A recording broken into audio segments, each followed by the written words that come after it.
약상 김홍봉 선생에 대한 문재인 대통령의 발언, 그것과 관련해서 논란이 일고 있는데요. 우선은 그 영상을 함께 보시죠. 문재인 대통령이 6월 6일 서울 현충원에서 열린 추념식에서 추념사를 했습니다. 추념사 중에 약산 김원봉 선생이 딱 한 차례 언급이 됩니다. 그 발언 물론 많이들 보셨죠. 그런데 여러분 한번 제가 다시 한번 여러분과 들어볼 테니까요. 귀 기울여서 한번 들어보세요. 이 문맥을 관심을 갖고 귀 기울여서 한번 들어봐 주시기 바랍니다. 우리에게는 사람이나 생각을 보수와 진보로 나누며 대립하던 이념의 시대가 있었습니다. 하지만 오늘의 대한민국에는 보수와 진보의 역사가 모두 함께 어울려 있습니다. 지금 우리가 누리는 독립과 민주주의와 경제 발전에는 보수와 진보의 노력이 함께 녹아 있습니다. 저는 보수이든 진보이든 모든 애국을 존경합니다. 이제 사회를 보수와 진보 이분법으로 나눌 수 있는 시대는 지났습니다. 우리는 누구나 보수적이기도 하고 진보적이기도 합니다. 어떤 때는 안정을 추구하고 어떤 때는 변화를 추구합니다. 어떤 분야는 안정을 선택하고 어떤 분야는 변화를 선택하기도 합니다. 스스로를 보수라고 생각하든 진보라고 생각하든 극단에 치우치지 않고 상식의 선 안에서 애국을 생각한다면 우리는 통합된 사회로 발전해 갈 수 있을 것입니다. 그것이야말로 이 시대의 진정한 보온이라고 믿습니다. 1945년 일본이 항복하기까지 마지막 5년 임시정부는 중국 충칭에서 좌우 합작을 이뤘고 광복군을 창설했습니다. 지난 3월 충칭에서 우리는 한국 광복군 총사령부 청사복원 기념식을 가졌습니다. 임시정부는 1941년 12월 10일 광복군을 앞세워 일제와의 전면전을 선포했습니다. 광복군에는 무정부주의 세력 한국청년전지공작대에 이어 약산 김원복 선생이 이끌던 조선의용대가 편입되어 마침내 민족의 독립운동 역량을 집결했습니다. 그 힘으로 1943년 영국군과 함께 인도 버마 전선에서 일본군과 맞서 싸웠고 1945년에는 미국 전략정보국과 함께 국내 진공작전을 준비하던 중 광복을 맞았습니다. 김구 선생은 광복군의 국내 진공작전이 이루어지기 전에 일제가 항복한 것을 두고두고 아쉬워했습니다.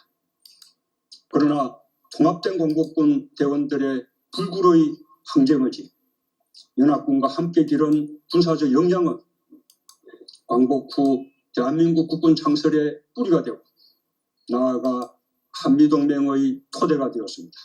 이렇게 얘기를 한 겁니다. 그 중에 핵심 부분만 제가 간추려보면 김원봉 선생에 관한 핵심 부분. 광복군에는 무정부주의 세력 한국청년전지공작대에 이어 약산 김원봉 선생이 이끌던 조선의용대가 편입되어 마침내 민족의 독립운동 역량을 집결했습니다. 팩트죠. 광복군에 좌우를 막론하고 민족의 독립운동을 무장의혈 단체들이 모여서 이 집결을 했다, 역량을. 그리고 마지막 문장에 통합된 광복군 대원들의 불굴의 항쟁의지, 연합군과 함께 기른 군사적 역량은 광복 후 대한민국 국군 창설의 뿌리가 되고 나아가 한미동맹의 토대가 되었습니다.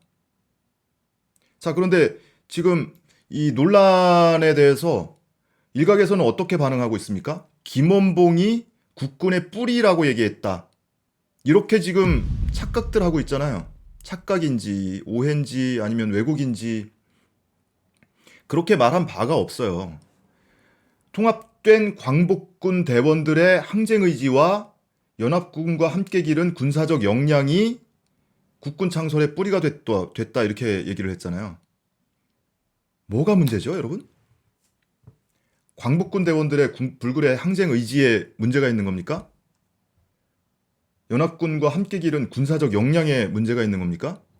그 두 가지가 국군 창설의 뿌리가 됐다고 했어요. 뭐가 문제죠?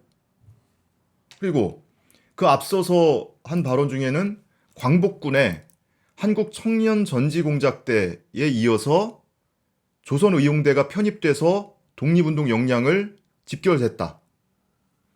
이거 팩트 아닙니까? 문 대통령이 언제 김원봉 선생이 국군 창설의 뿌리라고 했습니까? 언제 조선의용대가 국군 창설의 뿌리라고 했습니까? 광복군 중에 일부였던 거죠. 조선의용대는. 그 조선의용대를 이끌었던 사람이 약산 김원봉 선생이었던 거고요. 김원봉 선생에 대한 평가는, 이념적 평가는 논란이 있을 수 있습니다. 그거는 어찌 보면 당연해요. 분단국가에서. 그런데 적어도 문재인 대통령의 발언 중에는 논란이 있을 만한 게 없어요. 이 논란이 불거진 뒤에 독립운동 단체들이 김원봉 선생에 대한 서훈을 위한 서명운동을 시작했다고 합니다. 그리고 청와대 국민청원 게시판에 김원봉 서훈 청원이 올라왔다고 하네요. 자, 오히려 김원봉 선생에 대한 재평가를 다시 한번 본격적으로 하게 된 계기가 된 겁니다. 논란이 될 만한 얘기가 아닌데 그거를 문제 삼음으로 해서. 자, 이 논란은요. 조금 역사적으로 맥락을 살펴보면 결국에는 이렇게 귀결됩니다. 건국절이 언제냐? 임시정부 수립을 건국으로 보면 김원봉의 항일 공적 이것이 강조될 수밖에 없죠. 정말 우리 현대사는 이 일제시대를 거치고 나서 광복 후에 해방 후에 이 친일 세력을 제대로 단죄하지 못한 게 지금까지 이렇게 논란 소지가 되는 거고요. 참 논란거리도 아니잖아요. 그런데 거기에 그 등에 업혀서 지금까지 이 사회를 주류를 형성하고 있던 세력에 의해서 참 아직도 이렇게 왜곡된 논리가 횡행하고 있는 겁니다. 친일 부역을 했다는 이유로 법적인 단죄를 받은 사람이 단 한 명도 없다는 거니까.